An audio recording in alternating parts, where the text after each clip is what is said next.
Hello friends, എല്ലാവർക്കും Liz കറിവേൾഡിലേക്ക് സ്വാഗതം. ഇന്ന് ഞാനിവിടെ തയ്യാറാക്കാൻ പോകുന്നത് പ്രോൺസ് ബിരിയാണിയാണ്. ഇത് വളരെ ടേസ്റ്റി ആയിട്ടും പെട്ടെന്നും എങ്ങനെ തയ്യാറാക്കാമെന്ന് നോക്കാം. 1 കിലോ ചെമ്മീനിലാണ് ബിരിയാണി തയ്യാറാക്കുന്നത്. ബസ്മതി റൈസ് 1/2 കിലോ, സവാള 5 എണ്ണം, ഇഞ്ചി 50 ഗ്രാം, പച്ചമുളക് 6 എണ്ണം, 2 വലിയ വെളുത്തുള്ളി, മല്ലിയില, പുതിനയില, തക്കാളി 6 എണ്ണം, പിന്നെ ആവശ്യമായ മസാലകൾ ഗ്രാമ്പു, തക്കോലം, ഏലക്ക, കറുകപ്പട്ട, കാഷ്യൂനട്ട് 50 ഗ്രാം, മഞ്ഞൾപ്പൊടി 1 ടീസ്പൂൺ, മുളക് പൊടി 2 ടീസ്പൂൺ, മല്ലിപ്പൊടി 1 ടീസ്പൂൺ, ഉപ്പ് ആവശ്യത്തിന്, നെയ്യ് 2 ടീസ്പൂൺ, വെളിച്ചെണ്ണ 4 ടീസ്പൂൺ. ഇത്രയും സാധനങ്ങളാണ് ബിരിയാണി തയ്യാറാക്കാൻ വേണ്ടത്.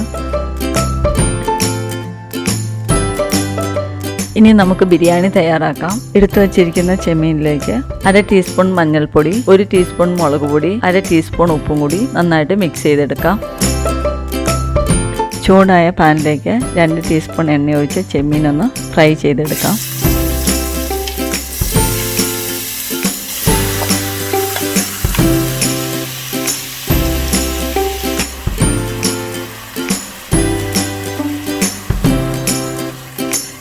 ചെമ്മീനിൽ വെള്ളം ഒന്നും ഒട്ട് ഒഴിച്ചു കൊടുത്തിട്ടില്ല. ചെമ്മീൻ കുക്കാവുമ്പോൾ ചെമ്മീനിൽ നിന്ന് ഇറങ്ങി വന്നിരിക്കുന്ന വെള്ളമാണിത്. ചെമ്മീൻ ഷാലോ ഫ്രൈ ആയി വന്നിട്ടുണ്ട്. ഇത് നമുക്ക് ഒരു പാത്രത്തിലേക്ക് മാറ്റാം. ഈ രീതിയിൽ ഫ്രൈ ചെയ്തെടുത്താൽ മതി, ഒരുപാട് ഡീപ് ഫ്രൈ ആകണ്ട. വെള്ളത്തിലിട്ട് കുതിർത്തി വെച്ചിരിക്കുന്ന കാഷ്യൂനട്ട് ഒന്ന് പേസ്റ്റ് ആക്കി എടുക്കാം. ചെമ്മീൻ്റെ മസാല തയ്യാറാക്കാൻ വേണ്ടി ഇഞ്ചി, പച്ചമുളക്, വെളുത്തുള്ളി ഇതെല്ലാം കൂടി ഒന്ന് നന്നായിട്ട് ചതച്ചെടുക്കാം.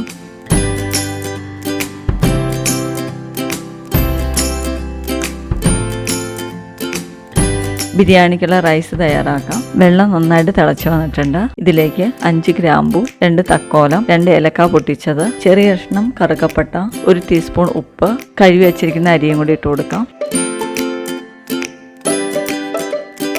അരി പാകത്തിന് വേവായിട്ടുണ്ട്. അരിയിൽ നിന്നുള്ള വെള്ളമൊക്കെ കളഞ്ഞെടുക്കാം. ബിരിയാണിയുടെ ചോറ് ഒരുപാട് വെന്ത് പോകരുത്, ഒന്നിനോടൊന്ന് ഒട്ടിപ്പിടിക്കാണ്ട് തന്നെ തയ്യാറാക്കണം. ഇനി ബിരിയാണിക്കുള്ള ഗ്രേവി തയ്യാറാക്കാം.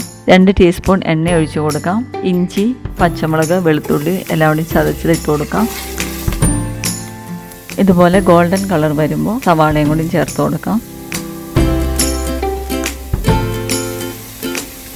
സവാള നന്നായിട്ട് വരണ്ട് വന്നിട്ടുണ്ട്. ഇനി 1/4 ടീസ്പൂൺ മഞ്ഞൾപ്പൊടി, 1 ടീസ്പൂൺ മുളക് പൊടി, 1 ടീസ്പൂൺ മല്ലിപ്പൊടിയും കൂടി ഇട്ട് നന്നായിട്ട് വരട്ടിയെടുക്കാം.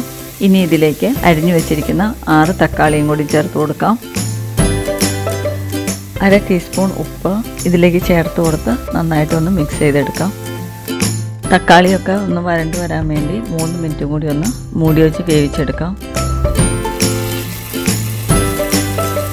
ഇതിലോട്ട് 2 ഏലക്ക, 2 ഗ്രാമ്പു, 1 തക്കോലവും കൂടി ചേർത്ത് കൊടുക്കാം. നേരത്തെ തയ്യാറാക്കി വെച്ചിരിക്കുന്ന കാഷ്യൂനട്ട് പേസ്റ്റും കൂടി ഇതിലേക്ക് ആഡ് ചെയ്ത് കൊടുക്കാം. 1 ഗ്ലാസ് വെള്ളവും കൂടി ചേർത്ത് കൊടുക്കാം.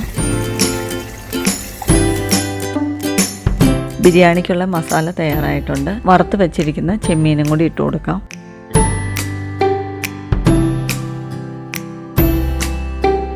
ഇതിലോട്ട് വേവിച്ച് വെച്ചിരിക്കുന്ന റൈസും കൂടി ഇട്ട് സെറ്റാക്കി എടുക്കാം.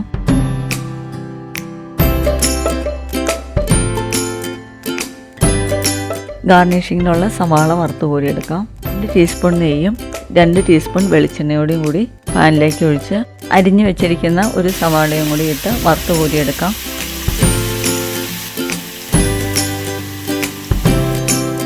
സെറ്റാക്കി വെച്ചിരിക്കുന്ന ചോറിലേക്ക് സവാളയും കൂടി ഇട്ട് കൊടുക്കാം. ആ സെയിം പാനിൽ തന്നെ കുറച്ച് കാഷ്യൂനട്ടും കൂടി വറുത്തെടുക്കാം. ഇതിലേക്ക് കാഷ്യൂനട്ടും അരിഞ്ഞു വെച്ചിരിക്കുന്ന മല്ലിയിലയും പുതിനയിലയും കൂടി ചേർത്ത് ബിരിയാണി റൈസിലൊന്ന് മിക്സ് ആക്കി എടുക്കാം. ലോ ഫ്ലെയിമിൽ ബിരിയാണി ഇനി 5 മിനിറ്റ് ഒന്ന് ദം ചെയ്തെടുക്കാം.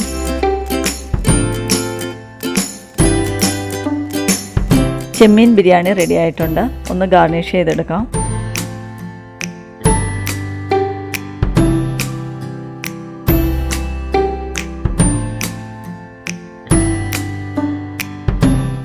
ബിരിയാണി റൈസ് ഒരുപാട് വെന്ത് പോകാതെ ഇതുപോലെ സെറ്റാക്കി എടുക്കണം. എല്ലാവർക്കും തയ്യാറാക്കാൻ പറ്റുന്ന രീതിയിലാണ് ഇതിൻ്റെ റെസിപ്പി തയ്യാറാക്കിയിരിക്കുന്നത്.